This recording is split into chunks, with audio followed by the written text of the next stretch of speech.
Bom dia a todos. Bom dia.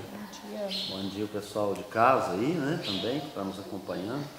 Vamos começar fazendo uma oração, levando os nossos pensamentos a Deus e Jesus, pedindo uma boa sintonia para a gente realizar hoje um bom estudo, que os guias protetores possam nos intuir, nos abençoar, nos proteger, nos isolar de todo mal. Que Jesus esteja conosco, que a espiritualidade superior possa nos auxiliar hoje nesse estudo. Pai, Senhor nosso, que és do céu, santo é o teu nome, venha o teu reino, sua vontade se fará na terra como no céu. Dai-nos parte do pão conforme a nossa necessidade diária, perdoa os nossos erros, como temos perdoado aquele que errou conosco. Não nos deixe entregue às provações e assim nos resgata do mal. Jesus abençoe a todos. Pessoal, quero convidar vocês para a gente hoje continuar falando um pouquinho sobre João Batista e falar um pouquinho sobre a personalidade dele. Eu trouxe dois resumozinhos aqui de duas obras, uma do Cairbar Schutter, O Espírito do Cristianismo, e outro, Luz Imperecível. Nós vamos falar um pouquinho disso. Nós vamos começar pela Lara. Bom dia, Lara. Bom dia. Começando aqui pelo Evangelho segundo João de Emmanuel, alguns comentários. Ela vai ler uma mensagem para nós sobre João o Batista. Endireitai o caminho do Senhor, como disse o profeta Isaías. Endireitai os caminhos. A exortação do precursor permanece no ar, convocando os homens de boa vontade à regeneração das estradas comuns. Em todos os tempos, observamos criaturas que se candidatam à fé, que anseiam pelos benefícios do Cristo, clamam pela sua paz, pela perseverança divina e, por vezes, após transformarem os melhores sentimentos em inquietações injustas, acabam desanimadas e vencidas. Onde está Jesus, que não lhes veio ao encontro dos rogos sucessivos? Em que esfera longínqua permanecerá o Senhor, distante de suas amarguras? Não compreendem que, por intermédio de mensageiros generosos do seu amor, o Cristo se encontra em cada dia ao lado de todos os discípulos sinceros. Falta-lhes dedicação ao bem de si mesmos. Correm ao encalço do Mestre Divino, desatentos ao conselho de João, endireitai os caminhos. Para que alguém sinta a influência santificadora do Cristo, é preciso retificar a estrada em que tem vivido.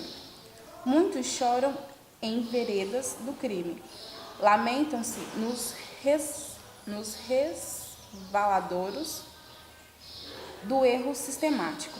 Invocam ao céu sem o desapego às paixões avassaladoras do campo material. Em tais condições, não é justo dirigir-se a alma ao Salvador, que aceitou a humilhação e a cruz sem queixas de qualquer natureza. Se queres que Jesus venha santificar as tuas atividades, endireita os caminhos da existência, regenera os teus impulsos, desfaze as sombras que te rodeiam e senti-las ao teu lado, com a sua bênção. Caminho, verdade e vida. Capítulo 16. Muito bem. Então aqui nós vimos um pouquinho mais de João, desse comentário a respeito da missão de João, né, que ele vem para endireitar caminhos. No estudo passado a gente falou sobre a personalidade de Elias, dele ser a reencarnação de Elias. E assim, no decorrer dos nossos comentários de hoje, nós vamos falar talvez um pouquinho mais a respeito disso. Mas começa a compreender que quando o Emmanuel traz esse texto para nós, é no sentido de que nós precisamos ser artífices das nossas ações, do nosso destino. Nós é que vamos construir. E que na hora do aperto a gente chama Jesus. Mas na hora das alegrias materiais, a gente esquece esse mesmo Jesus. Então, na hora do choro, nós vamos ao encontro. E aí o Emmanuel traz essa indicação aqui, ou advertência, falando que não é justo você buscar Jesus se você não endireitou seu próprio caminho, se você está buscando com as próprias mãos, a verdade é essa, né? Então não é justo você buscar no Salvador aquele que vem, exemplifica, sofre, e você fala, não, mas eu sou eleito de Deus, eu sou melhor, eu sou top de linha, por que isso está acontecendo comigo? Mas em relação às Escrituras que nós vamos aprendendo, quais são as renúncias que eu pratiquei? O mundo material, ele me arrasta para o mundo material. E quais são as minhas atitudes para endireitar os meus caminhos? O que é que eu renuncio na minha vida? E ele fala que cabe a cada um de nós endireitar as suas veredas. Veredas no sentido de caminho, para onde você está indo mesmo, né?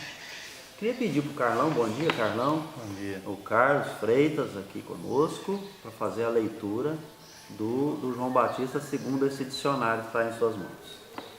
João Batista nasceu em cerca de 7 anos antes de Cristo, a um casal idoso, Zacarias, um sacerdote e sua esposa Isabel.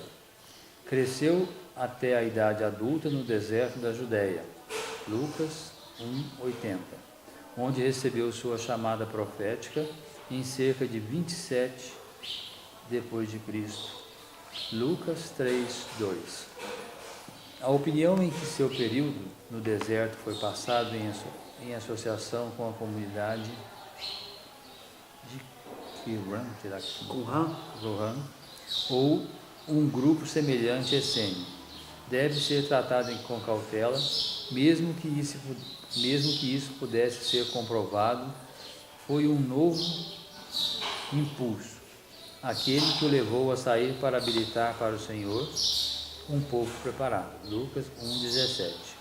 E seu ministério profético deve ter envolvido um rompimento com qualquer grupo essênio ou similar, com o qual porventura estivesse previamente em contato.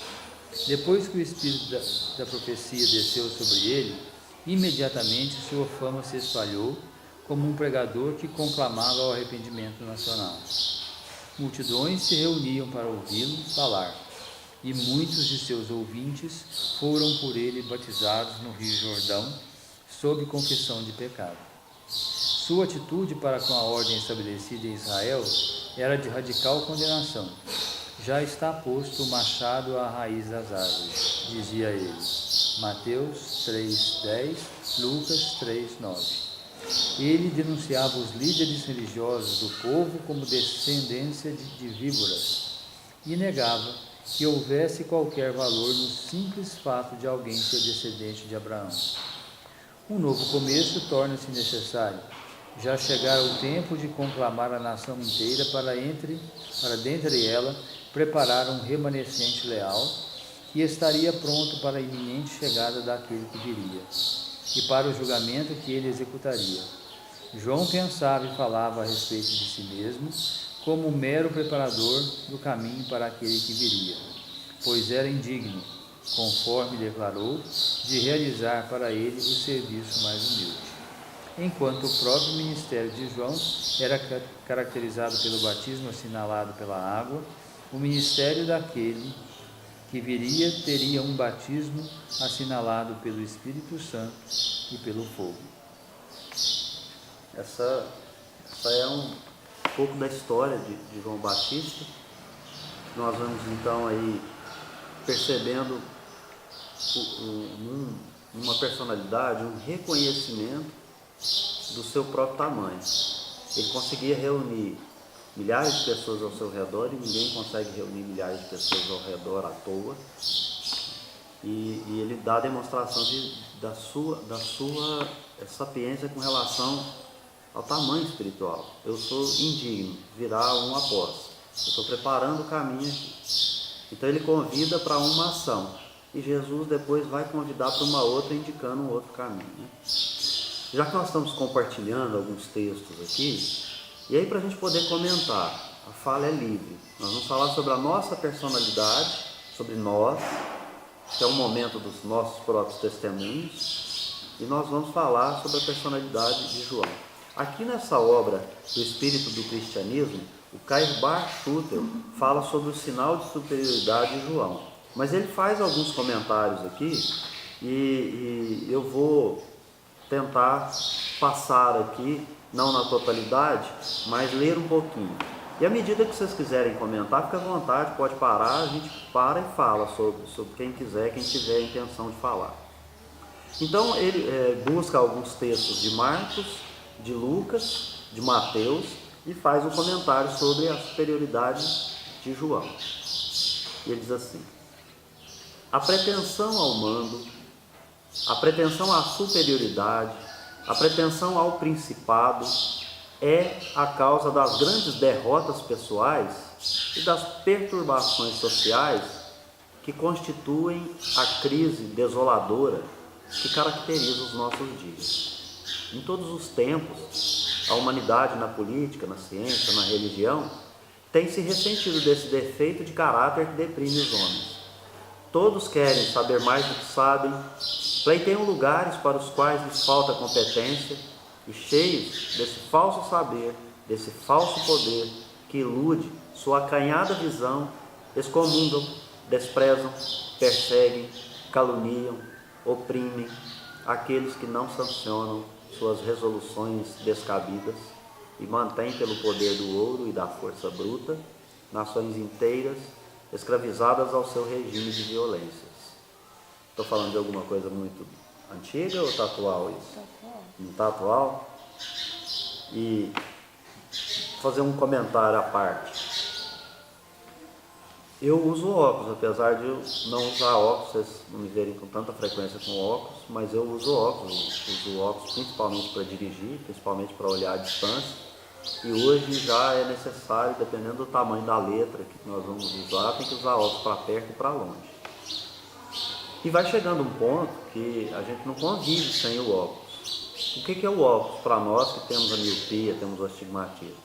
Ele é um instrumento que vai dilatar a nossa visão e que vai nos possibilitar a gente ter uma visão com qualidade, mais distante e mais abrangente. O que é o Espiritismo para nós? Ele é essa lente de aumento. Mas todo instrumento que você vai usar, você precisa adaptar. Para quem usa óculos, se você utilizar aquele que é chamado de bifocal, você tem que se adaptar àquele óculos. Porque ao mesmo tempo que você olha para frente, você tem que adaptar com aquela visão que chega para você ver distante. Quando você baixar o olho, tem que adaptar com a visão próxima.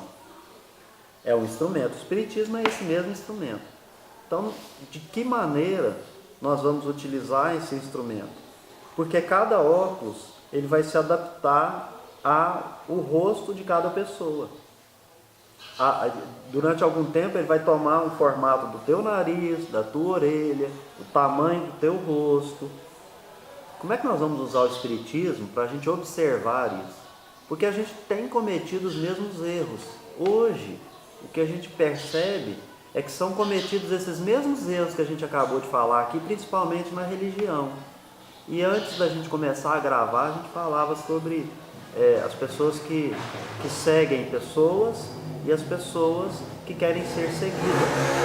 E que no final, esse amar a Deus sobre todas as coisas, que é seguir Deus, seguir a lei divina. Eu quero conhecer o Espiritismo, eu olho para a natureza, ele está lá gravado na natureza. Né? A gente brincou aqui mais cedo. Tem algumas coisas que você vai aprendendo no Espiritismo, se você olhar para uma borboleta, você consegue enxergar isso com muita naturalidade, com muita tranquilidade, não tem problema algum, a ciência te ajuda a compreender isso. E o amar a Deus é seguir a lei divina. E qual que é a dificuldade que a gente tem? É que seguir a lei divina, a lei é uma só, ela é a lei do amor. Aí, voltando ao texto, ele vai falar assim, Caio Barchuta estou falando agora.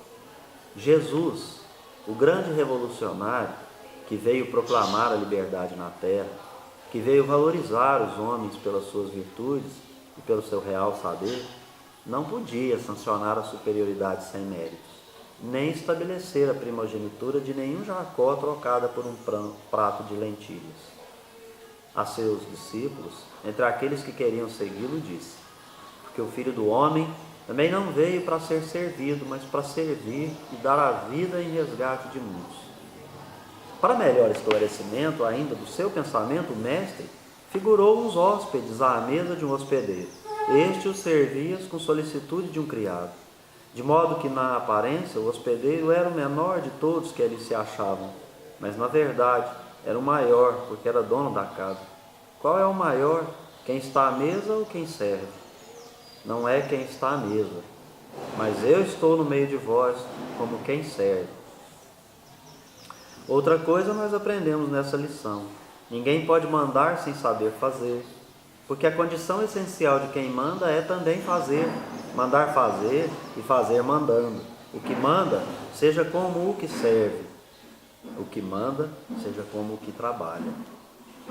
Note-se que Jesus não disse: o que trabalha seja como o que manda, mas sim o que manda, seja como o que trabalha. Os trabalhadores são mandados, não podem mandar porque sua tarefa se limita a receber ordens. Mas os que mandam têm obrigação de trabalhar, para ensinarem com exemplo, para animarem seus discípulos com a sua própria ação e para que os discípulos aprendam bem a imitar as obras que o Mestre faz. O cristianismo não se limita a ensino teórico, mas sim ao ensino teórico prático. O Mestre ensina e pratica, ao passo que os discípulos devem limitar-se a aprender e praticar, mesmo porque, e não saber fazer, é o mesmo que não saber. Bem-aventurados aqueles que ouvem a palavra de Deus e a põem em prática. Aqui dando uma pausa na leitura, a gente lembrar, recentemente eu estava lendo um livro e consegui fazer uma ilação da frase que eu lia com a política, com como está acontecendo hoje. E muitos que se dizem espíritas, que não são, essencialmente não são, querem pagar o mal com o mal. Nós aprendemos a pagar o mal com o bem. Mas isso precisa ser posto em prática. Porque quando nós temos políticos que vão lá e locupletam, que roubam, que desviam dinheiro, a gente esquece o ensino do Evangelho e passa a querer pagar o mal com o mal. Porque qualquer coisa que eu queira fazer quanto à integridade física daquela criatura, ou o mal que eu desejo porque alguém que é meu semelhante morreu porque não chegou o dinheiro lá da saúde, eu estou pagando o mal com o mal, ainda que em pensamento. E nesse livro que eu estava lendo, falava, salvo engano, André Luiz, falando que os superiores vieram para aprender com seus subordinados. Muitos que ocupam as governadorias nos espaços políticos são césares que voltaram para aprender com seus subordinados. Então, é profundo isso, porque a gente não consegue enxergar na personalidade do A, do B e do C aqueles Júlio César, Nero, a gente não consegue enxergar. Mas pela lógica e pela lei da reencarnação, é possível que todas essas criaturas que não seguiram, que não já alcançaram a redenção, que elas estejam aí, na sua grande maioria. E o objetivo é que o inferior, que é o quem serve, esteja dando a lição para aquele que está sendo servido. E nós vamos ter que despertar o amor em cada criatura, nós vamos ter que despertar a generosidade em cada coração. Como que eu faço isso? Por ato. Não adianta a gente ser bons ledores, faladores ou ouvidores. A gente tem que ser bons fazedores. É o praticante. Não adianta nada eu falar de lei, de coisa e sair daqui e não praticar. Às vezes algumas pessoas criticam que a gente posta vídeos, e principalmente os vídeos das ações sociais, das ações beneficentes. Eu particularmente não ligo muito para isso, ou seja, para a opinião do outro, meu compromisso é com Deus. Mas é importante que a pessoa perceba que, ao contrário da gente estar falando aqui, de alguma maneira a gente está procurando praticar. O que eu busco praticar hoje é não induzir o outro no erro. É ser um cara que vai ficar pagando lição de moral para os outros. Esse é o maior erro que a gente comete, Norminha. Sabe? Ficar vendo no outro a atitude e a ação do outro. O que o João Batista vem fazer? Ele vem exemplificar. E depois dele também vem Jesus exemplificar. Qual que é o exemplo do João Batista? O arrependimento. E qual que é o exemplo de Jesus? A prática do amor. Significa que sem arrependimento eu não pratico amor. Se eu não consigo enxergar que eu estou fazendo mal para o outro, como é que eu vou praticar a lei de amor com ele? Sabe? Gente, é para falar, viu? Vamos falar. Deixa eu ver se eu entendi. Por exemplo, igual tá falando de político, né? Igual a gente acha assim que eles estão fazendo muita coisa errada, mas eu não quero ver só o erro deles. Alguma coisa de bom eles devem fazer também, né? Mas se eu ficar só criticando eles, achando só defeito neles, eu praticamente estou fazendo a mesma coisa, não estou? Sim. E é importante a gente se colocar no lugar deles e se perguntar, se eu estivesse lá eu faria ou não faria a mesma coisa? Porque o poder, ele é como o cigarro, como a bebida, ele é como qualquer outro vício. Ele sobe na cabeça, sim, mano. E a gente até, tem um professor lá na faculdade, o professor Murilo, certa vez ele disse assim, coordena o curso de Direito, ele disse assim, você quer conhecer uma pessoa? Dá o poder para ele. Porém, o poder, ele não faz da pessoa qualquer coisa.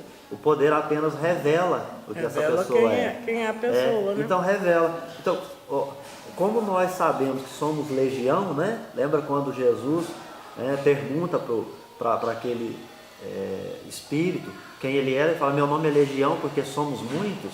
Ali é um espírito respondendo sobre as diversas encarnações que teve e ele é o produto daquilo naquele exato momento. Então ele na realidade não sabe bem quem é, está perdido.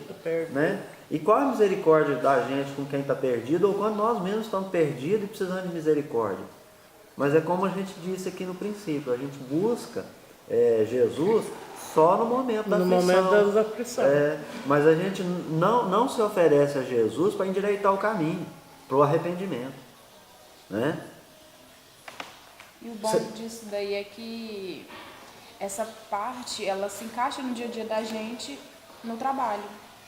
Quando a gente tem um gerente ou um chefe que só impõe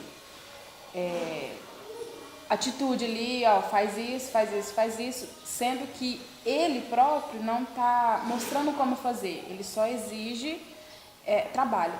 Exige trabalho, mas não é aquele chefe ou patrão que está ali te incentivando, ó, eu vou fazer dessa forma, porque é assim que se faz, aprendeu? Junto comigo? Agora a gente pode caminhar junto. Na prática do coaching, as pessoas dizem assim, né, a diferença do chefe com o líder. Isso. Né, que o que lidera, ele vai à frente. Se você imaginar aqueles grandes exércitos, né, os grandes generais, os primeiros estavam à frente ali enfrentando o inimigo.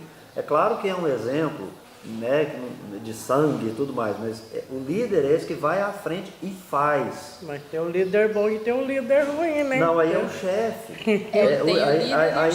Aí tem um chefe, porque o chefe manda. E quando a gente fala, o líder negativo, pode pegar que o líder negativo, ele só fica atrás do exército, ele não vai lá na frente. Você pode perceber que aqueles que não exemplificam, que não fazem, então, portanto, não merecem ser seguidos, eles estão sempre atrás da coluna. Então, aqui tem os príncipes, os poderosos estão aqui atrás. Aqui tem o exército e aqui tem os generais, aqueles que vão liderar. Assim é a vida, como você está falando no trabalho. Mas assim é no trabalho, é na política, é nas religiões. É nas religiões, nós infelizmente temos percebido alguns aí que foram identificados. Nós tivemos um caso numa determinada crença religiosa de um líder religioso que matou e estuprou crianças, pôs fogo e o objetivo era puramente material.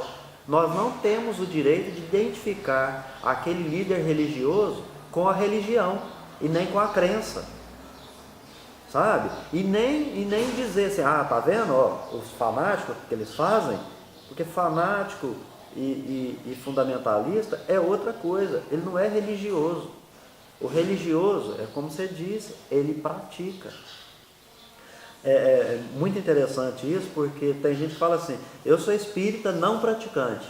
Porque falava que era católico não praticante, protestante não praticante e tal, mas infelizmente não tem como ser espírita para essas pessoas, ou felizmente para nós, ser espírita não praticante. Então quando a gente estava falando dos videozinhos que posta fazendo alguma coisa, é para mostrar que espírita é praticante. Sabe? Não adianta a gente falar você fala, mas e o exemplo?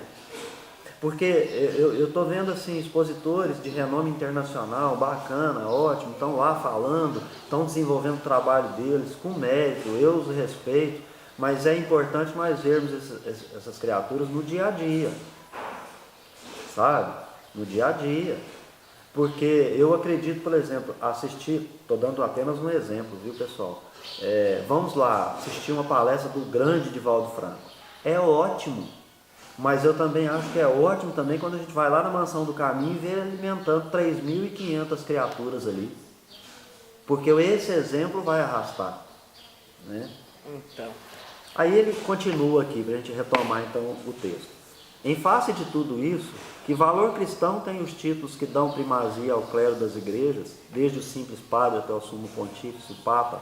O que valem os títulos nobiliárquicos, que são os títulos de reinado, de reis e tal, né? Os baronatos, os ducados e os principados, cujos portadores são chamados benfeitores. Tiago e João podem assentar-se à direita ou à esquerda de Jesus, mas não conseguirão fazê-lo sem haver passado pelo batismo, pelo qual Jesus passou. Isso mesmo, depende da vontade de Deus, que é quem tudo manda e governa. Nós vamos para o texto e a gente vai verificar que João Batista foi enviado. Abrindo só um parênteses aqui para a gente discutir um outro ponto, mas tem religião que discorda do Espiritismo quando a gente vai para a prova da reencarnação e usa o João Batista, que é o Elias que havia de vir nas palavras do Cristo. Mas quando você olha que Deus enviou, você só envia quem já existia. Não tem como ter enviado. Então, ó, não está escrito no texto aqui, eu criei Adão agora, fiz do barrinho e agora estou mandando. Não tem isso lá no texto. Ele fala assim, enviei para endireitar as veredas. Ele veio à frente do mestre. E o mestre diz, esse enviado aí, melhor do que ele na terra não tem, e ele é o Elias. Então é tudo uma concatenação dos textos. Por isso que quando a gente fala assim, o que é o Espiritismo é essa lente de aumento, é a forma de interpretar o texto, que é o grande, talvez aí, o ponto culminante da experiência espírita, que é a fé raciocinada, a fé sem fundamentalismo, uma fé que não obriga os outros. Porque se você tem um conhecimento agora, é com esse conhecimento que você vai assimilar o que você ouve e que você lê. E quando você olha para alguém fazendo, você começa a questionar, pensa se está certo, se está errado.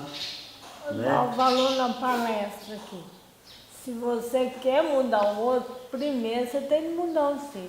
Uhum. Não queira mudar o outro sem mudar o seu, porque o erro está em você, não é no outro. E a gente costuma ver no outro o nosso grande defeito. Essa mudança que a gente precisa implementar, que é interior, esse é o único compromisso que nós assumimos no plano espiritual. Não adianta. Eu não vim para mudar meu filho, minha mãe, meu pai, meu irmão, e eles também não vieram para mudar nada em mim. Nós viemos aqui num sistema de débito e crédito para as reparações, os créditos recíprocos, fato, a gente vive em conjunto. A nossa evolução é um na mãozinha do outro, seguindo um determinado caminho, sempre no passo do mais lento. Aí você fala assim, mas como? Deixa um filho amado para trás. Só pensar nisso. Quem que vai deixar? Não vai deixar. Como diz o outro, né? Você está na guerra, o seu parceiro caiu do lado, abatido, mas está com vida, você vai colocar ele nas suas costas e vai carregá-lo. E claro que vai andar mais lento, vai ter um peso maior, não é? Mas aí é que está a renúncia da vida para carregar o outro, para auxiliar o outro. Só que se você não fizer isso, em dado momento você vai ter que voltar para fazer. Então, é renunciar, dar a mãozinha e seguir. E vai no passo do mais lento. Sabe? E a gente precisa ter esse entendimento do passo do mais lento.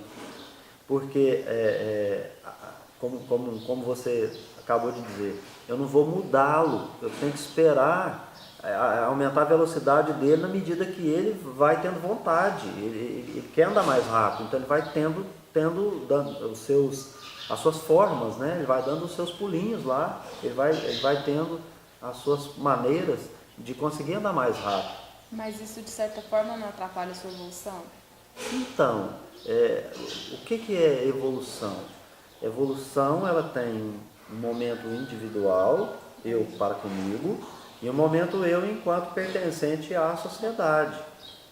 Então, nós evoluímos com a sociedade também. Se eu for esperar o outro, atrapalha a minha evolução, claro que você vai atrasar um pouquinho. Mas imagina no benefício que você tem, porque quando você auxilia o próximo, você amealha um patrimônio. Então, quando a gente está dizendo que você vai dar a mãozinha para evoluir juntos, isso não significa dizer que dentro de uma casa tem uma criatura que está cheia de problemas e de defeitos e tal, e que você vai ter que compreendê-la, baixar a cabeça e falar assim, nossa, é meu karma. Subserviência não é humildade. Subserviência é você, então, deixar que o outro suplante você, supere você e você se anule. A proposta do Evangelho não é anulação, não é você se anular pelo outro. Você não vai se anular pelo outro. A sua evolução tem que continuar. Porque quando você vai carregar aquele que está do lado, tem um dado que a gente não levou em consideração. É diante da sua força. Porque se você não consegue carregar, aí não tem como. E se você estacionar ali, talvez você não segue jornada para encontrar o recurso lá na frente e voltar para ajudá-lo. Então, você tem que observar tudo isso aí nesse processo evolutivo para poder ter essas respostas. Não se esquecer, né? Muito cuidado com as nossas avaliações. Porque as grandes chagas da humanidade, nós já aprendemos no Evangelho, que é egoísmo e orgulho. E vaidade. Que aí as outras vêm por adjacência, né? Mas essas duas são as maiores, as grandes chagas da humanidade. Egoísmo e orgulho. Quando essas acabarem, a humildade aparece. E aí todas as outras chagas, os outros males, eles vão ser exterminados, né? Vão acabar. Vamos ver se ele vai respondendo um pouco mais para nós aqui. A superioridade não depende do sangue azul ou vermelho, não está na razão do numerário que se possui, na força bruta que se impõe, mas sim no cumprimento do dever. Então lá atrás, na hora que você está auxiliando o passo do mais lento, é sempre lembrar de qual é o seu dever. Qual é o seu dever?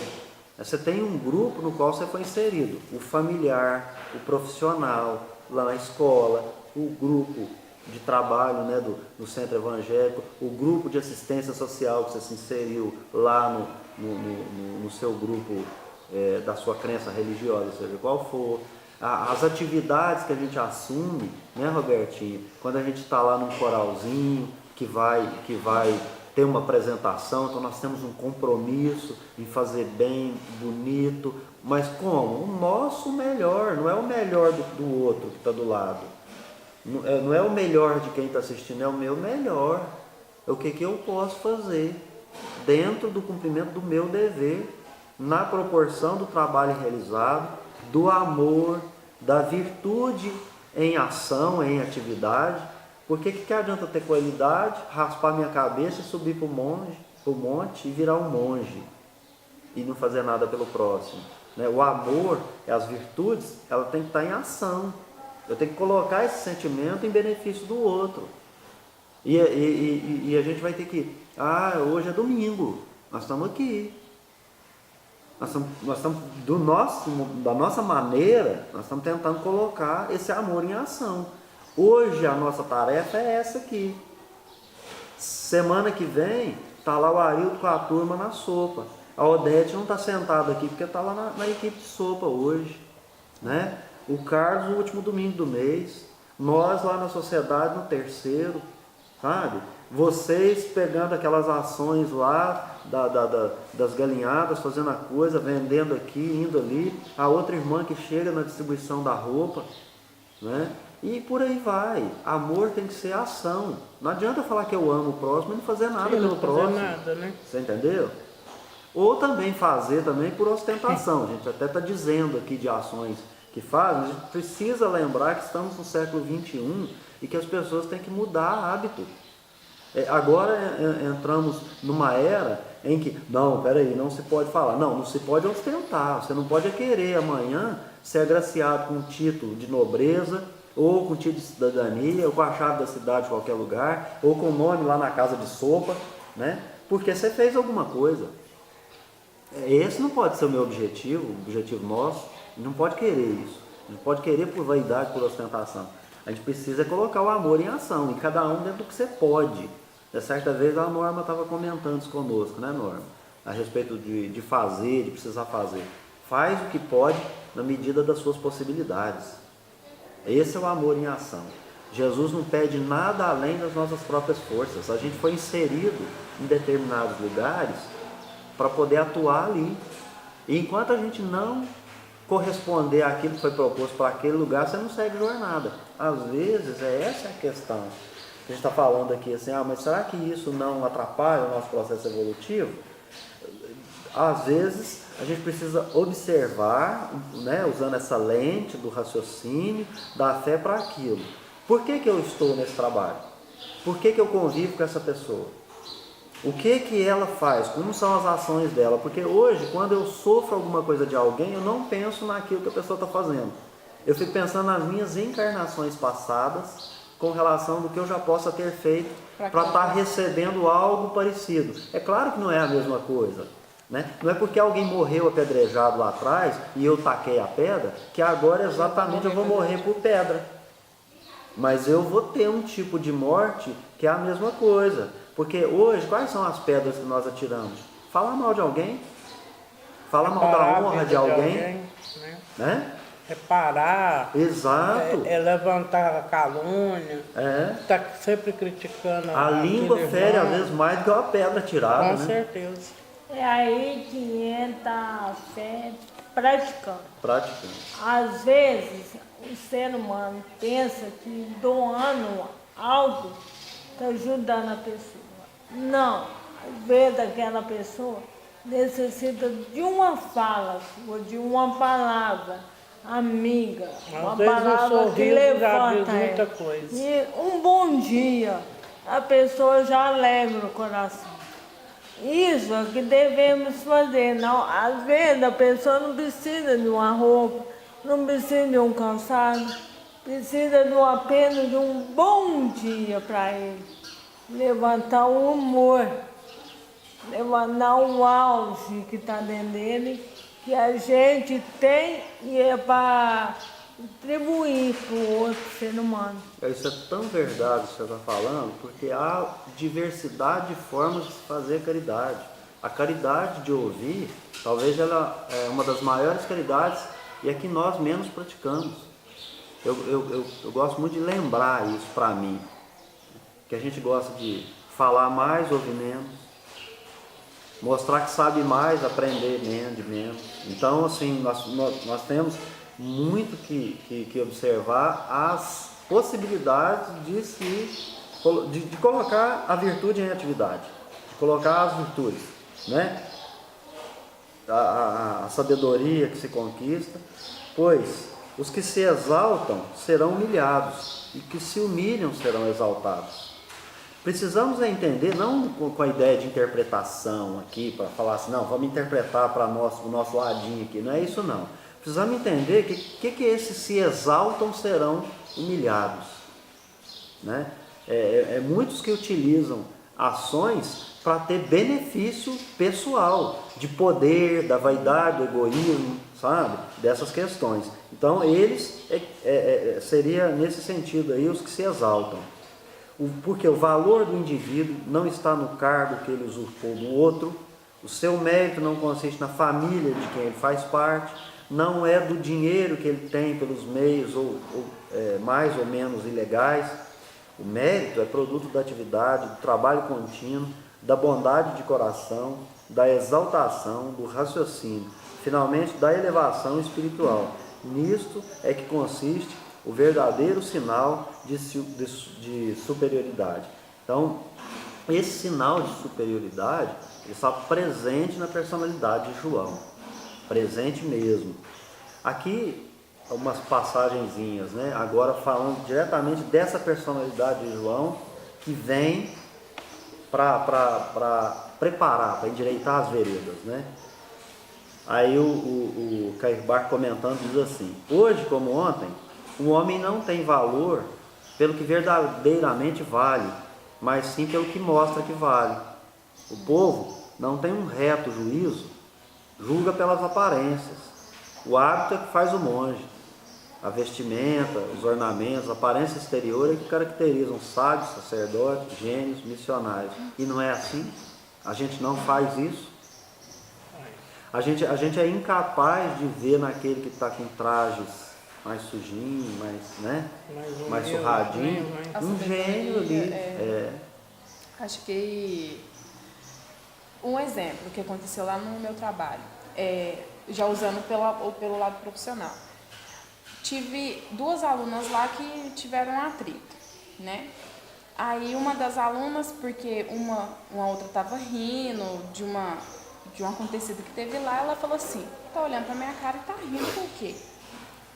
Sendo que é uma escola de cursos onde ela tá ali para aprender, para logo à frente entrar pro mercado de trabalho. Aí ela veio comentar comigo: Lara, você viu o que aconteceu? O que aconteceu aqui na sexta-feira? A menina ficou me olhando, não sei o quê. Eu falei assim: olha, aqui é um lugar onde a gente não dá espaço para criar caso, aqui não é lugar de conflito, aqui é um local de aprendizado, tá?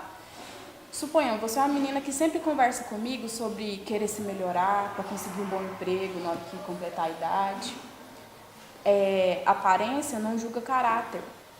A mocinha que estava aqui rindo de uma situação que estava do lado de cá e você estava dentro da sala de aula, ela estava rindo de uma situação que a gente fez aqui e você julgou que ela estava rindo de você.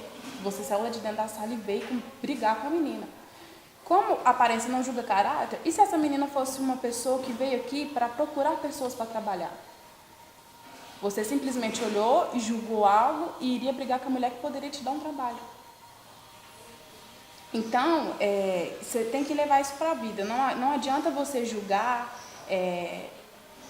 ter um preconceito ali do que a pessoa fez ou falou e achar que aquilo ali diretamente vai te atingir de forma negativa. Falei pra ela: e se fosse uma pessoa que fosse te dar um trabalho? Você ia brigar com a mulher de graça. Por uma coisa que você interpretou mal. Ela pode perder, né? Porque ela, por uma atitude que não...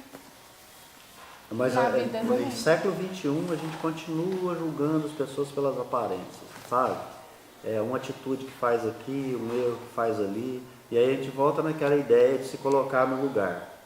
O que eu faria se eu estivesse no lugar daquele? Porque a gente não considera no conjunto e retira as virtudes que tem. Muito interessante o texto anterior, né, que ele fala que Jesus veio para exaltar as virtudes que a pessoa tinha. Aí ele estava onde? Com os débeis, os sofredores, os doentes, né, os enfermos. Ele estava lá com essas criaturas. E ele exaltando o quê? As qualidades dele. Assim, várias passagens, né? Aí nesse texto aqui ele diz assim: para ser recebido neste mundo como emissário da divindade, é preciso ser um homem de vestes ricas e de apresentação semelhante aos que assistem nos palácios dos reis, ou então uma cana agitada pelo vento, um judeu errante sem bagagem, que exerce sortilégio, se anuncia remédio para todos os males, adivinha de todas as sortes, né? Esses tempos agora eu vi falando que certo médium viria e que ele dá um passe, que é uma coisa, não sei o quê, outra oportunidade que o outro viria com a psicografia, depois uma outra oportunidade, não, porque o outro dá receita de remédio, não sei o quê, né? E a gente lembra do grande missionário que foi o Chico, como é que ele desenvolveu o trabalho, fazia isso tudo que a gente falou aqui e não vivia com essas propagandas, não é? Então, será que a gente não precisa ponderar sobre isso? O mundo atual é composto de tradicionais gerações que só dançam ao som de flautas e só choram ao som de cânticos de lamentação. O povo não tem senso preciso para julgar, para discernir os homens. É como crianças, onde uma vai também a outra, e o que uma diz, todas dizem juntas. Entre gente que não raciocina, os que raciocinam não podem deixar de estar só, são desequilibrados do ser. Esse estrabismo hereditário impediu os judeus de reconhecerem Jesus como o Cristo e João Batista como o seu precursor. Hoje, a recepção do Espírito da Verdade na codificação, Kerbar faz essa mesma ilação de João Batista com a vinda do Cristo, e ele fala do Espírito da Verdade hoje, como que é recebido. A gente é os endemoniados e os satanistas, para muita gente que está se perdendo tempo na crença deles falando da gente. Eu estou percebendo muitos aí perdendo tempo, que eles poderiam estar falando de caridade, de amor, de virtude, de benevolência, de ação social, de ação no bem, de ação afirmativa, sabe? Colocando a crença deles a favor do cristianismo, a favor de Jesus, a favor de Deus, mas preocupado com a gente. E denegrindo as ações dos espíritos. Não só denegrindo ações, como pessoas, principalmente atacando gente mesmo. E pior, incentivando outros a praticar o mal, que é muito pior. Então, quem está perdendo? Quem vai perder no final? Quem está perdendo tempo, né? Mas o que acontece? O que acontece? Na ignorância, né? O que acontece? Isso é demonstração do desconhecimento do que é religião, Então. sabe? E muito mais, né, cara? Isso é fundamentalismo, isso é fanatismo. Querer colocar todo mundo dentro da caixinha. O ser humano não foi feito para ser colocado em caixinha, não. Cada um tem um modo de pensar. O mesmo problema pode acontecer comigo, com cada um de vocês, em que cada um vai ter uma visão desse problema e vai reagir diante desse problema de modo diferente, né? Tem uma historinha que o pessoal dos coaching ensinam por aí, que fala do João e do Mário, que são dois que tiveram o mesmo problema na família do pai e da mãe. Um se desenvolveu bem materialmente, ganhou dinheiro, ficou financeiramente bem de situação, e o outro não. O outro teve muito problema. Mas ambos olham para o problema do pai e da mãe e respondem do mesmo jeito. Ou seja, um tem o poder material e o outro, materialmente falando, é pobre, miserável.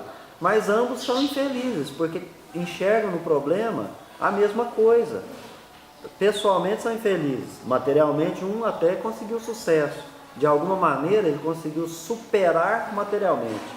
Mas na realidade o problema acontece para nós e a gente precisa encará-lo. E eu só consigo ser diferente quando o problema, para mim, ele foi visto de modo diferente do outro. Então como é que eu vou reagir a situações? Isso é um fato. Como que eu vou reagir? Mas não é sinônimo de felicidade. Porque o Chico falava muito disso. Feliz é aquele que consegue viver com o necessário. Então não significa que o miserável é infeliz. Não. E não significa que o que está bem materialmente falando é o feliz. De repente, eles reagiram de modo diferente àquele problema, mas continuam na infelicidade, porque a felicidade não pode ser destacada ao lado do ganho material. Isso não é felicidade. Eu analiso assim, eu fico vendo essas pessoas, por exemplo, que não tem muita roupa, que não tem um calçado, né? Tá sempre tipo maltrapilho. Então eu fico analisando assim também. Ele não está mostrando as vergonhas dele para os outros. Nós nunca vimos, bom, pelo menos assim, tipo no filme, o que fala no Evangelho de quando Jesus andava, que ele trocava de roupa, porque ele tinha várias roupas, vários calçados. A gente não vê isso, né? E a gente nem vê ele falar que está também comendo, se fartando de comer, né? Então, eu acho que o mais feliz é aquele que vive, de certa forma, sem um teto, praticamente, né? Que ele vive à mercê do amor, da caridade do próximo, né? Que possa socorrer ele. Eu acho que ele é mais feliz de quem tem muita coisa. É porque ele ali não está olhando o erro do ser humano. Ele ali está vivendo a vida dele, ele não está vivendo a vida do outro. Se ele estivesse olhando o lado do outro, ele estaria por baixo, mas ele não está. Gostei, mas cheguei. Que bom. Mas Você é ele, madrinha? mas ele não Pega nada o olhando. ônibus aí, falei, vamos assim mesmo. Vamos assim. Senta, Essa seja é minha bem-vindo. amiga, Valda. Bom dia, Valda. Bom, Seja bem-vindo. aí, aqui ele fala assim, hoje a recepção do Espírito da Verdade, que é encarregado de nos guiar na estrada direta do progresso, ou seja, esses mesmos preconceitos fazem com que a gente olhe para a codificação, olhe para o Espiritismo com muito nós mesmos, e que impede a gente chegar na verdadeira felicidade, né? Agora, como você acabou de dizer, é uma felicidade interior, a minha felicidade, o que me faz feliz, me faz feliz a Inês, sabe? Não faz feliz o Carlos. Você tem que procurar o que te faz feliz, o que é que te leva à felicidade. E claro, óbvio, que todas as vezes que você se deparar com coisas que ofendem o irmão, o próximo, e que está te fazendo feliz, tem um erro aí. Então nós estamos precisando reparar essas veredas, endireitar o caminho, que é o que o João Batista vem trazer de demonstração. Depois nessa parte do texto aqui, ele fala assim: as Escrituras falavam de João Batista e de Jesus, mas eram desconhecidas das gerações passadas como são hoje. Partes das Escrituras que foram entregues ao povo eram produto de falsas interpretações do verbo dos profetas, traduções feitas por votos e dependentes sempre de uma maioria servil e condicional, compostas de sacerdotes e rabinos da lei. Olha, gente, não vamos longe não, mas lá no Concílio de Nicéia, no século III, a gente vai ver a influência de uma crença religiosa, quando ela começa a surgir como a crença que vai dominar, falando assim, bom, agora nós vamos definir, nós encarnados, pessoas, gente, definindo como é que ia ser o corpo da Maria. Como é que nós vamos falar de Jesus? Como é que vai ser o corpo de Jesus? Como é que nós vamos tratar essa questão de Deus, do Espírito Santo e do Filho? E isso tudo foi definido por pessoas. Buscou uma tradução que estava escrita e começou a apresentar a interpretação. Isso é sério. Isso é sério, porque até hoje isso reflete para nós, né, na atualidade.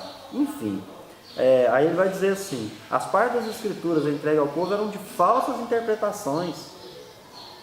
E até hoje a gente vai lá, dá uma lida, não estuda a coisa adequadamente e sai arrotando, arrogantemente, como se aquilo fosse uma verdade. A primeira coisa que eu falo é o seguinte: olha, não me siga.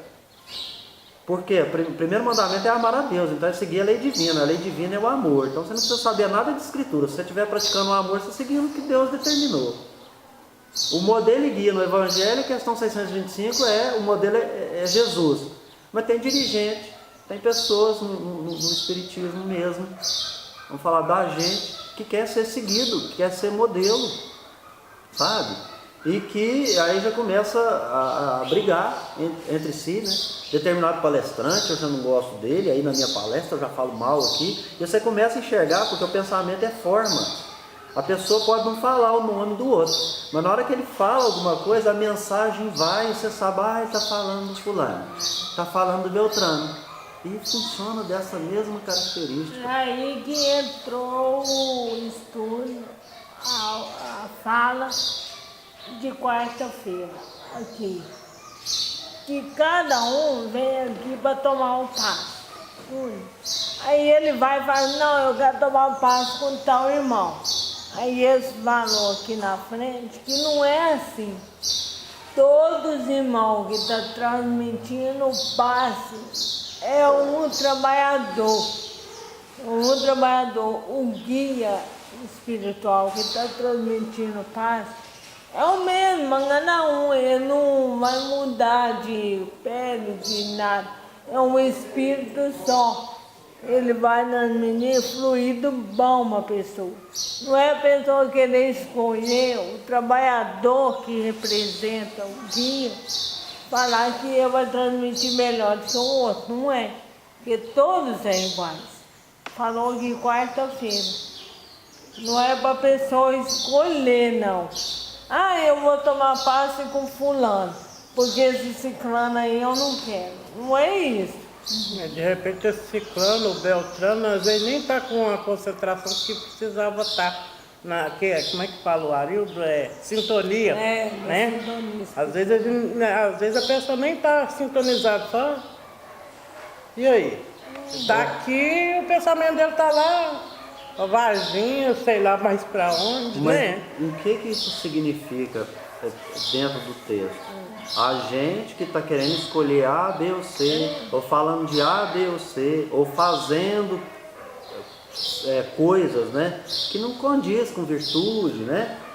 O que a gente está fazendo? Seguindo pessoas. A gente está seguindo pessoas e a gente está mostrando que não está limpo adequadamente, né? Porque quando fala do batismo de João, na realidade o que quis mostrar era algo de uma maneira que poderia ser compreendida materialmente falando, que se mergulhava na água para limpar e saía da água o homem novo. Mas, gente, não adianta você chegar lá e falar assim, você recebeu Jesus, você recebeu, pode ter recebido, mas se eu não mudar de procedimento, eu só abrir um parênteses. Estamos falando nada do batismo aqui, das outras profissões de fé, ótimo que se batize, que vá na igreja, quem quer ser católico, seja um bom católico, que acorde de manhã, que vá à missa, que não coma nada porque é em jejum, para poder ir lá e tomar a sua hóstia, né, para comungar. Então siga como tem que ser, mas nós precisamos lembrar, não adianta nada que eu diga que eu vou fazer essa ou aquela atitude exterior se eu não mudo meu interior, porque limpeza tem que ser limpeza de caráter. A água significa purificação, significa limpeza. Todo final do dia a gente vai lá tomar um banhozinho, por quê? Porque a gente recebeu toda a sujeira do dia a dia. Nós temos célula morta, nós temos poeira que veio para nós, né? Então imagina, nós precisamos ir ali purificar, é uma ideia. Agora, aqui fala de limpeza do caráter. Olha o que ele fala dentro disso. Ele fala assim, as escrituras falam como o conhecimento desses dois vultos extraordinários percorreu a Galileia. Um pregava o arrependimento, o outro ministrava aos sedentos de justiça a nova lei do amor. Então você tem de um lado o João Batista chegando dizendo do arrependimento, e do outro vai chegar logo a seguir, um pouco depois, como o Carlos leu ali para nós, tem uma diferença de 7 anos, né? Então o João Batista nasce, vem primeiro, e ele tem um ministério que ele sai primeiro pregando, ele vai para endireitar os caminhos. O que ele prega? Ele fala, arrependei-vos que é chegado o reino dos céus. Ele prega arrependimento, mas eles exemplificam o arrependimento, porque como é que ele termina? Termina degolado. O que ele fez quando era Elias? Degolou mais de 400 profetas de Baal. Então há ali uma expiação, mas ele mostra arrependimento, né? Ele se oferece em holocausto ali. Não estou dizendo que nós temos que morrer, não, porque cada um tem um ministério que está colocado no seu devido lugar, né? Mas um vem, diz assim, olha, arrependa. Primeiro passo é arrependimento. Eu até vou além, porque só arrepende quem reconhece culpa. Quem não reconhece culpa, não vai arrepender. Ele não se reconhece culpado, não fiz nada, vai arrepender do quê? Então aí a lei de amor não penetra no coração, porque ele não se sente tocado. Porque só quem se sente tocado se coloca na posição de expiar, né? Expiar para passar pela mesma experiência e depois vir auxílio, que é a questão da evolução. Você fala assim, não, mas agora vai me atrapalhar, porque eu não sigo em frente, então eu não vou ajudar esse irmão não, aqui, que é aquela pergunta, você falou assim, mas se eu esperar não vai me atrapalhar? Só que qual é a chance de que eu tinha que auxiliar, esse era o meu compromisso, e eu não auxiliei e tenho que voltar para essa reparação? Então isso é muito profundo, porque tem que se fazer uma avaliação interior. Não é assim, não, Carlão, você tem que ajudar a Norma, porque aí está tudo certo, e você então agora vai chegar no reino dos céus, né? Não é isso não, é o interior. Se a lei divina é gravada na consciência, você fica tranquilo que tudo que é lícito vai surgir na sua frente, a decisão de se convém fazer ou não vai estar para você também. Tudo me é lícito, mas sabe que me convém?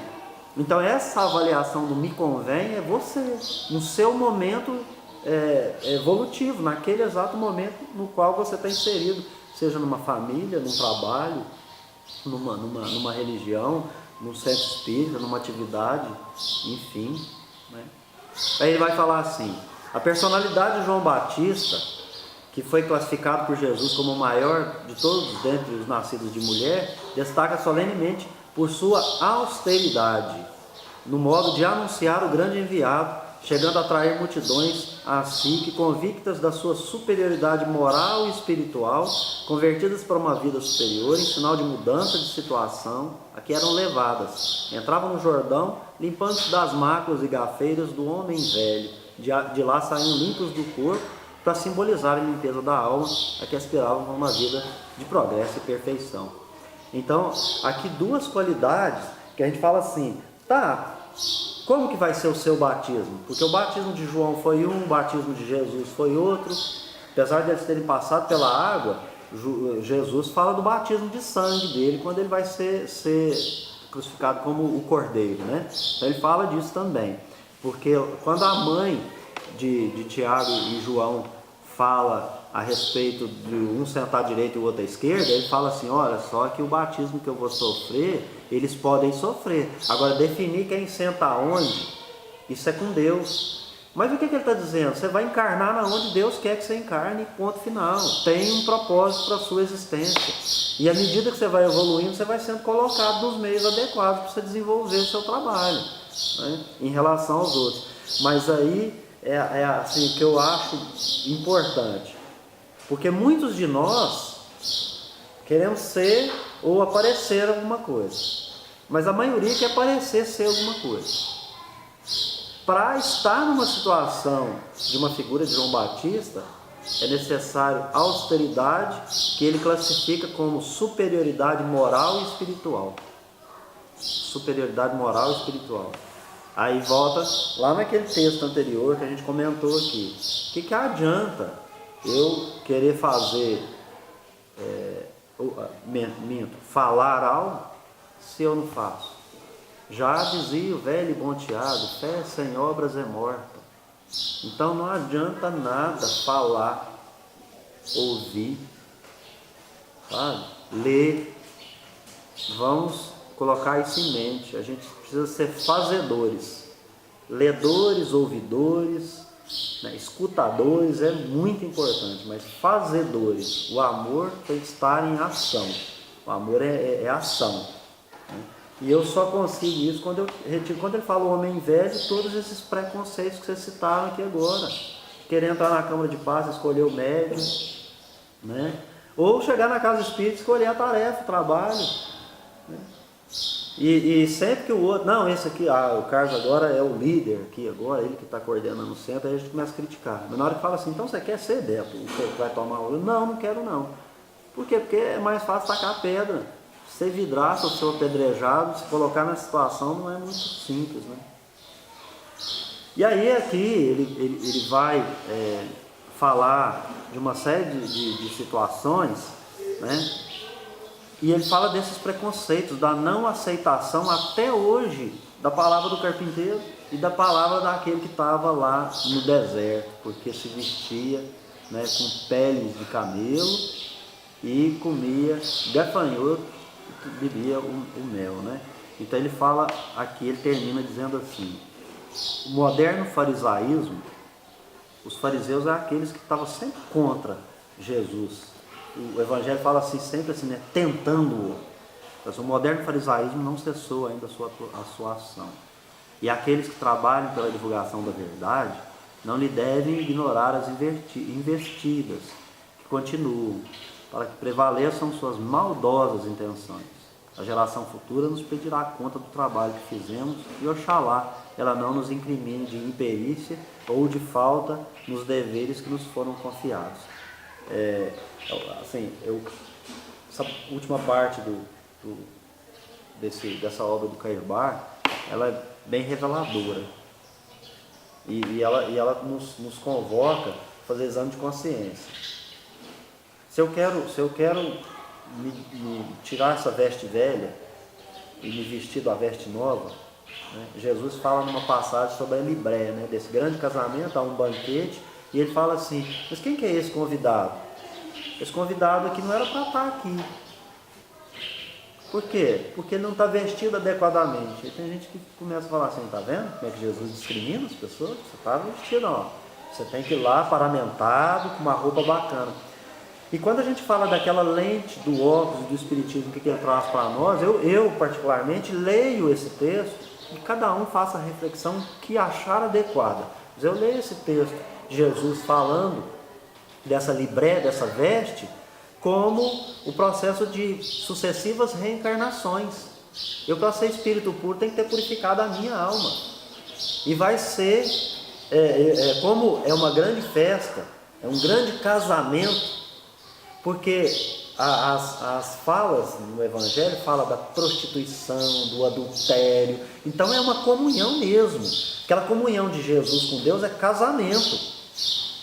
E só para quem tem um casamento e que tem noção do que significa, que é comunhão, um olha, o outro já sabe o que o outro está pensando.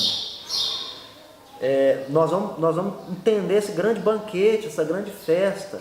De a hora que nós chegamos para aquela grande festa, eu tenho que estar purificado. O homem velho tem que ter ficado para trás. Então por isso que me dá a oportunidade de uma veste nova. Então uma virtudezinha surgiu, vamos vestir outra, apareceu outra virtudezinha. Quando eu chegar lá na frente, eu estou com a minha veste novíssima, eu não vou ser o André Luiz que chegou lá no plano espiritual, no livro Nosso Lar, achando que era médico, que ele era um médico da terra. Mas lá ele não servia para ser enfermeiro, porque ele na realidade não se preparou na terra como médico para chegar lá no plano espiritual e cuidar de espíritos, de almas. Ele cuidava de gente na terra, do corpo. E lá ele quis pedir para a pessoa falar 33, ver se estava com cigarro, né? E não ia ter jeito, porque lá não tinha corpinho mais. Então ele não estava com a libré, ele chegou lá sujinho de terra. Isso é demonstrado naquela passagem ali pelo umbral. São reflexões, né? Então, assim, eu coloquei nesse texto aqui, assim, qual que é o testemunho que fala nessa passagem de João? Então ele fala do testemunho do Pai, fala do Filho, fala do Espírito, fala das obras do Cristo, fala do cristianismo, né? E aí a gente fala assim, que testemunho é esse? Por que esse tanto de testemunho? Aí a resposta vem assim: para que creiais. Todas as respostas do testemunho é para que creiais.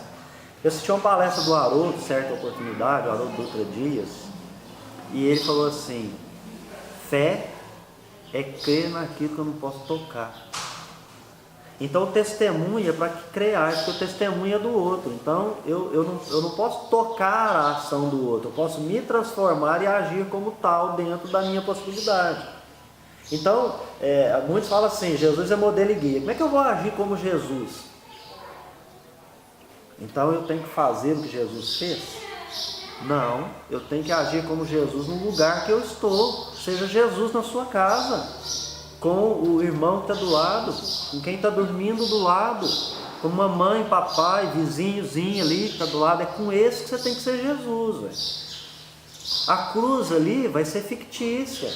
O Judas que vai aparecer para você, o que é o traidor, é um fictício. Mas ele vai surgir para você porque Jesus conviveu com 12 personalidades humanas. Eu falei do Haroldo, vou lembrar ele de novo. Se Jesus quiser, qualquer momento, ele povoou a terra só de anjo e espírito puro. Por que ele veio sozinho e conviveu com 12 personalidades humanas? Para mostrar para nós que é fácil conviver com 12 personalidades humanas. A gente dificulta isso. A gente que dificulta isso, né? Sim. Então, o exemplo, o testemunho é dado para que creiais. Crer é ter fé, e fé tem a raiz fides. Fides vem de fidelidade. Então, seja fiel a esse modelo e guia, você vai ser feliz mesmo. Porque feliz, segundo o Chico, é aquele que consegue viver com o necessário. E ponto. Não tem interpretação para isso. Mas a gente quer sempre mais. A gente quer que o outro seja melhor do que ele se apresenta para nós. A gente quer que o outro não tenha o defeito.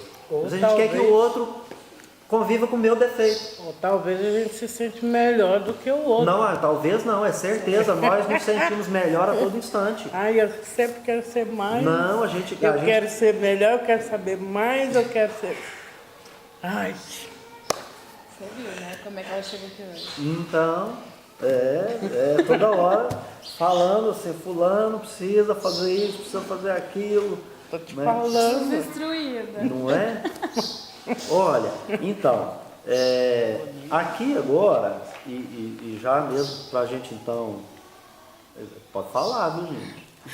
Fale, quem quiser falar, viu? Desse jeito não dá pra ficar. Mas nós não vamos dar um tempo não, nós vamos já caminhar para o encerramento. Só queria trazer agora, porque muito tem se falado aí sobre o miudinho, sobre um sistema de interpretação do Evangelho, mas aqui para Uberaba, para quem quiser saber, existe um estudo do miudinho aqui na cidade, o Luiz Elias faz lá no centro Professor Eurípides Barçanus, um excelente estudo, a gente também aqui indica para quem quiser buscar na internet, o estudo está aí. Chama Miudinho. Miudinho. Mas esse estudo ele nasceu em Belo Horizonte com o senhor Honório Abreu, que foi presidente da União Espírita Mineira, no Grupo Espírita Emmanuel. E o produto desse estudo deles redundou nesse livro chamado Luz Imperecível. E olha que interessante. E por nós estarmos falando de João, não tem como, né? A gente não ir lá no Evangelho de Mateus, que vai falar do precursor, do ministério do precursor. E aqui é bem simplesinho, bem rápido. O versículo é esse aqui. Necessidades básicas.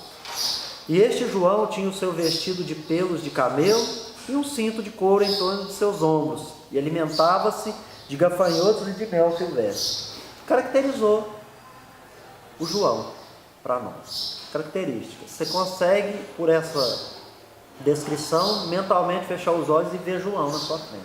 Dá para desenhar o João.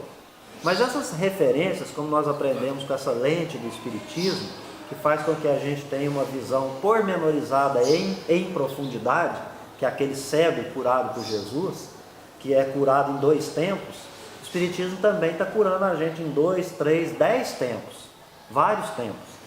O cego de Betsaida foi curado em 2 tempos. O primeiro, ele foi, a visão dele veio, ele estava enxergando os homens como árvores, mas ele já estava demonstrando que ao longo da sua encarnação ele ficou cego, porque ele falou assim, eu vejo homens, só que está parecendo árvores. Ele falou que conhecia 2 coisas, a imagem do homem e a imagem das árvores. Então ele ficou cego à medida que ele se desenvolveu naquela encarnação. Isso é muito importante a gente atentar para isso, porque a gente vai ficando cego com a nossa encarnação. A gente vai olhando para o sol, né?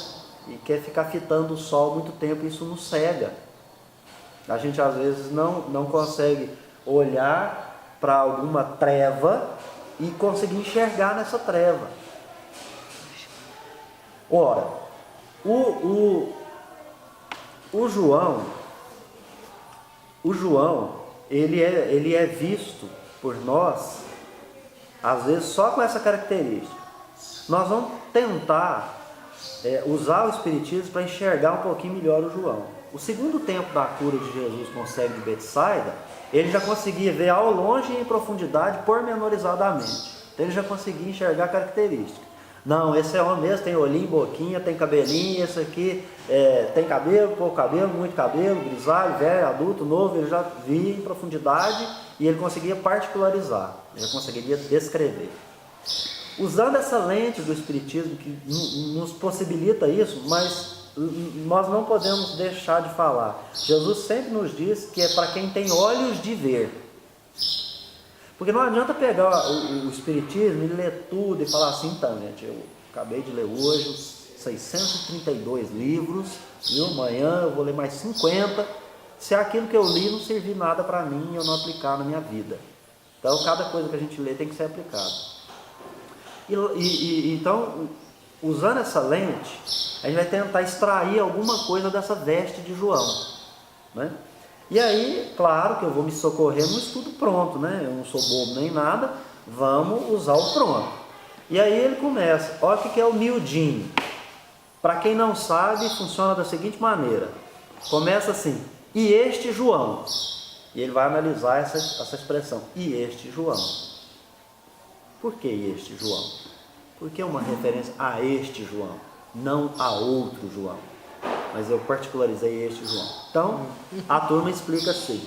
Referência específica e individualizada daquele que, em testemunho da verdade, das convicções que nutria, buscava adotar simplicidade no empenho de edificação. Olha que interessante, das convicções que nutria. E segundo a convicção que nutre, ele busca na simplicidade no empenho da edificação, claro que dos outros, mas primeiro exemplificando com si mesmo. Por isso vemos nele sobriedade no modo de vestir, comer e falar. Agora abre um parênteses. Se for lá na carta de Reis 2, na hora que eles descrevem Elias, olha como é que Elias se veste. Qual era o traje do homem que vos veio ao encontro e vos falou estas palavras? Eles lhes disseram, era um homem vestido de pelos e com lombos cingidos de um cinto de couro. Então disse ele, é Elias, o tisbita. Como é que se vestia João? Pelos de camelo e um cinto de couro em torno de seus lombos. Mesma veste do Elias. O que significa que nós aprendemos no Espiritismo? A gente traz para a nossa experiência atual expressões das personalidades anteriores. De vez em quando, aquele pretor romano aparece em você. Às vezes aquele que tacou pedra na Madalena aparece em você. Sabe?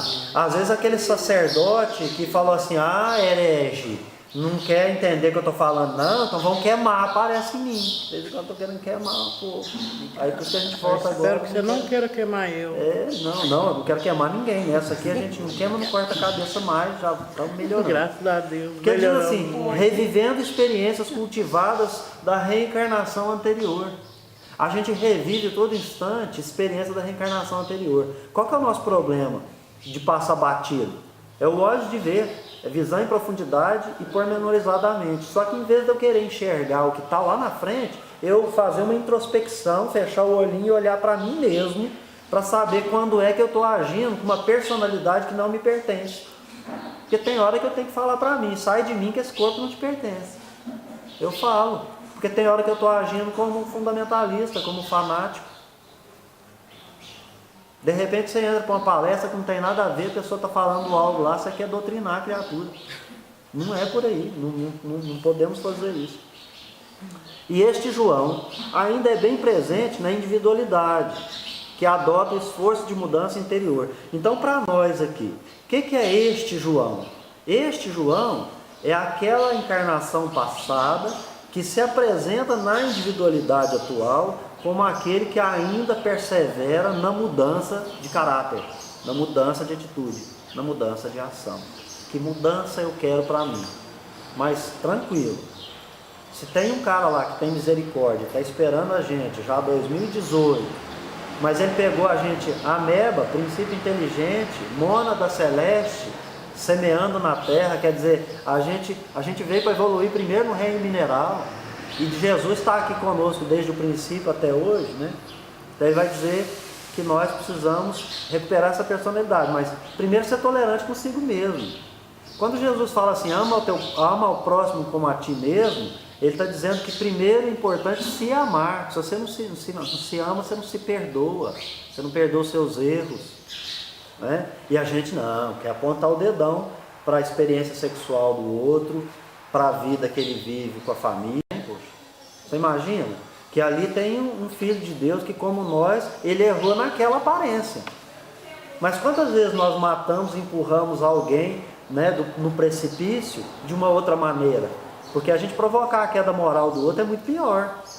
Tem uma passagem no Vida no Mundo Espiritual, do André Luiz, quando tem lá o Félix, que cuida de uma instituição, um espírito que se apresenta com um conhecimento bastante elevado, mas numa peregrinação, André Luiz com a turma acha aquela que era a mãe do seu assistente imediato, que era seu filho, e eles eram um casal que tiveram uma queda moral sexual, e ele então vai dizer que agora encontrando ela, que a procurava há muito tempo, mas ele, com todo o conhecimento que ele tinha, ele não encontrou, precisou do André Luiz vir naquela equipe encontrá-la, e aí então eles preparam a possibilidade de uma reencarnação. E ele, Félix, é aquele cara que fez ou provocou toda a decadência moral daqueles que estavam ali. Então, por isso que eu gosto muito do livro Evolução em Dois Mundos. Porque evolução acontece aqui e também acontece no plano espiritual. Porque lá nós vamos, de alguma maneira, também continuar na senda, trabalhando. Né, engajar, procurar evoluir, mas não vamos sair da oportunidade ou da misericórdia de voltar para a reparação. Por isso que eu falei, no meu ponto de vista, são etapas. Culpa, reconhece culpa, aí se arrepende, expia, sofre na pele e depois repara. Porque para expiar é sofrer sua experiência em mim, para que eu então agora possa compreender melhor e ter aquele olhar de Jesus sempre com muito amor, né? Porque a gente não consegue olhar para o outro com amor, porque a gente não passou pela experiência do outro. E isso na encarnação a gente fala, né? Vive a minha vida, caminha os meus passos, né? Para depois saber como é que eu adquiri esses calos nas mãos e nos pés. Então, lembrar o que significa este João para nós. E aí depois eles passam a observar. Tinha o seu vestido de pele de camelo. Dando pouca valor à apresentação exterior, porque a gente gosta de uma apresentação exterior, né? Tá bem, roupa, creme e etc. Eu estou falando de todos nós, inclusive eu, que muito tenho essa questão da vaidade. A gente pentear um cabelinho, passar um creme, colocar um perfume, tomar 2 banhos por dia. A gente tem essas coisas, mas a gente dá valor no quê? No aspecto exterior. E a gente precisa, não é ficar desleixado, fedido, mal, não é isso não. É dar mais importância ao exterior do que ao interior, é isso, disso que nós estamos falando. E João Batista se cobria e abrigava com o mínimo. Utilizando os pelos de camelos eram adequados para andar no deserto. Né? O camelo passa no deserto tranquilo, então se você usar o pelo de camelo em si mesmo, você passa pelo deserto tranquilo. Porque lá é muito calor de dia, muito frio à noite, muito poeira, muito pó e etc. Né? Muita areia. E claro, analisando o fato de identificar-se com o mínimo suficiente, é aquela questão de que é feliz aquele que sabe viver com o necessário, que o Chico falou.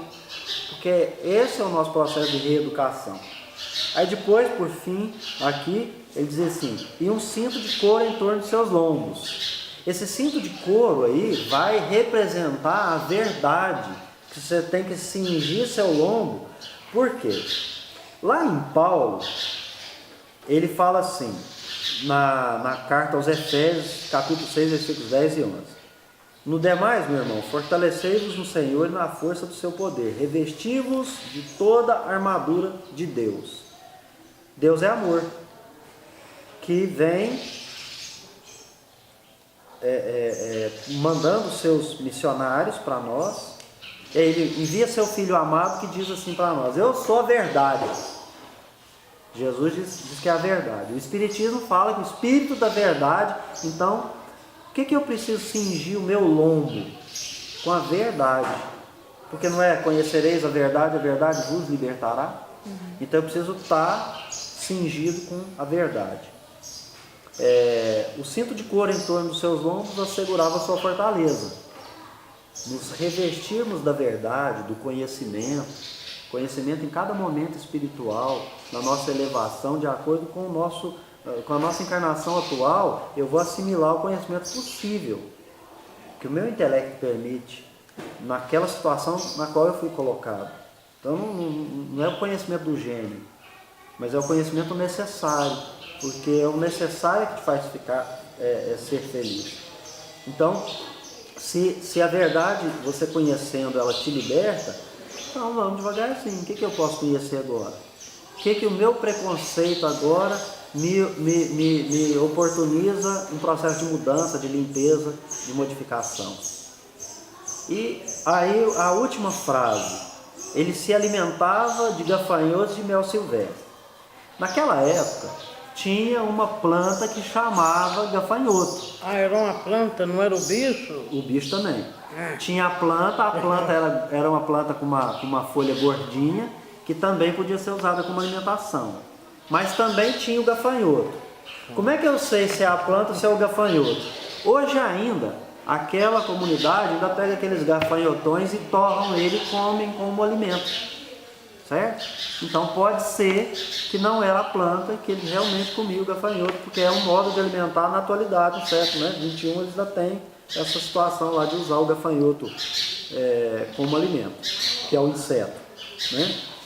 Então, ele vai dizer assim, quando cumpridores dos deveres e capazes de nos adequarmos ao pensamento e à vontade do Criador, estaremos recebendo o suficiente suprimento de nossas necessidades. Então, por que ele vivia de gafanhoto e de mel? Porque é o mínimo necessário. Como a gente falou em fé, fé é crer naquilo que eu não posso tocar, mas fé tem uma raiz de fidelidade.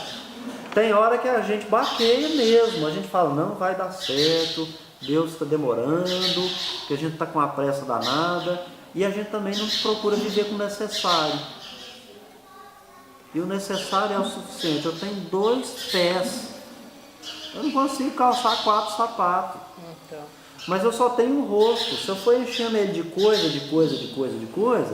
eu também, daqui a pouco, eu vou me desfigurar. Mas tem gente que passa do limite e às vezes desencarna. Porque a vaidade é tanta, e nós vimos casos agora, recentes, né, saiu na mídia aí, a respeito de vaidades que levaram a óbito. Claro que tem a responsabilidade dos trabalhadores ali que erraram, tiveram imprudência, imperícia e tal, não é disso que nós estamos falando. Mas o que me leva a cair na mão daquele mal profissional é a minha vaidade. E a minha vaidade vai ser considerada no plano espiritual como suicídio. Porque assim aconteceu com o André Luiz, né? Quando cumpridores dos deveres e capazes de nos adequarmos ao pensamento e à vontade do Criador, estaremos recebendo o suficiente para as nossas necessidades. Se cada trabalhador no registro evangélico é digno do seu salário, isso está lá em Mateus capítulo 10, versículo 10, não só as circunstâncias trazem os recursos da alimentação, que na passagem é expressa pelo gafanhoto, mas também no trabalho a gerar fortalecimento e capacitação para o espírito, que aí, aqui nesse estudo do Mildinho, da turma lá da União Espírita Mineira, o livro é o Luz Imperecível, né? O organizador é Onofre Abreu. Então aqui nós vamos perceber que o espírito precisa ser nutrido também, e o mel para ele simboliza nutrir o espírito. Bom, a reflexão que a gente pensa aqui agora, né, é o que eu tenho feito para endireitar a minha vereda? Do que eu tenho me alimentado? O que eu tenho buscado? É o necessário e suficiente? O que eu estou levando para o meu espírito?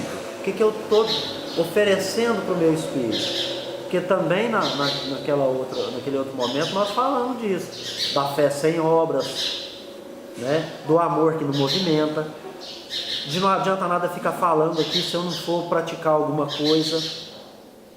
E não importa, né, gente, se as pessoas vão criticar, porque vão falar mesmo. Falaram do João Batista, falaram de Jesus. E hoje tem judeu que acredita que o Messias ainda vem, porque não veio até hoje. E conta o calendário de outro jeito. É um direito de cada um. É um problema deles, não nosso. Como é que eu estou usando essa lente do Espiritismo para ver profundamente, para ver pormenorizadamente, quantos tempos levarem aí né? O cego de Betsaida foi em 2, mas nós cada um temos, como diz, né, o Espírito, né? Qual o seu nome? Legião, porque somos muitos, sou produto de várias encarnações. Então, às vezes eu estou caminhando e de repente eu tenho uma queda moral. Por isso que a gente fala, não me segue não. Eu sou falível. Eu caio facinho. O que você tem que seguir? Jesus. Ponto. Que jeito? Vou ler. Não, ele fala para olhar. Olhar Jesus. E aí eu tenho que ter um olhar espiritual. Porque Jesus está comigo desde quando eu era Onda da Celeste. Quando eu vim para cá. Então eu preciso olhar para Jesus. E quem tem evidência no Espiritismo sabe que é possível ver Espírito, né? Então vamos procurar a desenvolver essa faculdade que a gente tem para poder ter esse contato aí. Porque uma coisa é certa, Jesus conversa com a gente a todo momento. O problema nosso é de audição, a gente não escuta. Né? Esse é o grande problema. E é interessante que a misericórdia divina diz assim, várias vezes é a norma que está falando comigo, e é ela que está falando em nome de Jesus para mim. Porque o que aconteceu com Paulo às portas de Damasco? Jesus apareceu e ele ficou cego. Então o que vai acontecer comigo se o Espírito, Jesus, com a sua luz imperecível, aparecer na minha frente? É lógico que eu vou ficar cego. Minha inferioridade espiritual não permite ainda eu ter um contato visual com Ele. Apesar de que o que Ele mais deseja é que eu tenha esse contato espiritual com Ele. O que Ele mais deseja é que nenhuma ovelha se perca, porque é o compromisso dele com Deus. Ele falou assim, recebi as ovelhas no meu aprisco e nenhuma se perderá. Quando a gente veio lá de vários lugares, aí, um deles é o sistema de capela, né, como degredados, chegando aqui, muitos de nós, né, recebemos esse compromisso de Jesus. Então é por isso que, na maioria das vezes, nós somos obrigados a refletir qual que é o custo para seguir Jesus, né? Então no Evangelho de Lucas, no capítulo 14, ele diz assim, as condições. Se alguém vem a mim, não odeia o próprio pai, a mãe, a mulher, os filhos, os irmãos, as irmãs e ainda a sua própria alma, não pode ser meu discípulo. Se não odeia, pesado. Por que é pesado? Allan Kardec, capítulo 1, introdução ao Evangelho segundo o Espiritismo, notícias históricas, item 3, e fala assim, antes de você ler qualquer coisa, conheça aquele que escreveu a coisa. Quem escreveu odeia é judeu. Judeu, ele não odiava como nós no sentimento abstrato. Para ele era amar mais e amar menos. Então, tem que amar menos as coisas materiais. Só que Jesus está falando também aqui com quem conhecia as Escrituras. Nós não lemos hoje nos 2 livros, que na atualidade ninguém conhece as Escrituras. Aqui está citando um texto das Escrituras, lá do Pentateuco mosaico, e aí cada um vai buscar, se quiser aprender, vai buscar na sua Bíblia, lá no Pentateuco mosaico, começa no livro de Gênesis, segue, tem 5 livros, tem Êxodo, tem Deuteronômio, tem Números. Vá lá e vai buscar essa passagem onde é mencionado que o profeta Moisés, quando vai abençoar as 12 tribos de Israel, fala para uma delas, que são os sacerdotes, os levitas, na sua bênção. Ele acabou de receber uma mensagem muito interessante que eu tenho certeza que vocês gostariam de receber. Deus falou para ele que ele não vai entrar na terra prometida, que ele vai morrer ali mesmo, que ele vai ser arrebatado. Então ele recebeu essa notícia e foi abençoar as 12 tribos de Israel, representada pelos 12 filhos, né? Então chegou aos levitas e disse aos levitas que eles eram os cumpridores da lei, porque amavam a Deus sobre todas as coisas. Antes de amar pai, de amar mãe, de amar as coisas materiais, eles cumpriam a lei divina, e mais, ensinava a lei. Essa passagem está lá na bênção de Moisés aos levitas. São 12 bênçãos. Olha lá E aqui Jesus está repetindo para essas pessoas. Então Jesus não pediu para odiar. Ele falou assim, olha, desapega, desapega, desapega. Porque não é assim que o Emmanuel falou para o Chico? Disciplina, disciplina, disciplina. Aqui é desapega, desapega, desapega. Do quê? Das coisas materiais. Meu pai e a minha mãe são irmãos espirituais.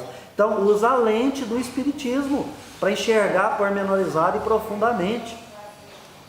O odiar aqui é num sentido de abandonar, renunciar ao plano material, viver como espírito. Eu terminei nessa leitura perguntando qual o alimento que eu nutro o meu espírito. E diz que para seguir Jesus precisa de renúncia. Esse aqui é o custo para seguir Jesus. Como é que o Chico fez para ser um exemplo de missionário próximo a nós? Mas peguem outros. Ele estava com a família? Ele estava do lado de todos? Sofreu por isso, cresceu, sofreu perante pessoas, conviveu com pessoas que hoje você pode buscá-las, algumas delas, que não são modelos, mas que ele conviveu bem. Eu estou falando que nós temos os nossos Judas, as nossas figuras, no plano que você está. Ele não teve sobrinho com problema lá com ele na história, então pensem, raciocinem sobre isso. Aqui, desapego ao plano material, e para a gente seguir Jesus, você tem que desapegar das posses, das vaidades, do egoísmo, não é? Olha, gente, às vezes você vai ter que sair para pregar, acorda 6h30, deixa a esposa na cama, o esposo, ou sei lá quem, o companheiro, a companheira, o gato, o cachorro, o cabrito, e segue, e vai, porque tem uma tarefa. Nós nos reunimos essa semana, a Norminha perguntou, falou, mas está caladinho o grupo, não chamou ninguém, por quê? Porque temos o nosso compromisso e cada um sabe dele. Vamos nutrir o espírito nosso com as nossas renúncias. Ninguém tem que ficar falando para ninguém o que tem que fazer. Cada um faz aquilo que achar adequado para a sua evolução espiritual. Ponto.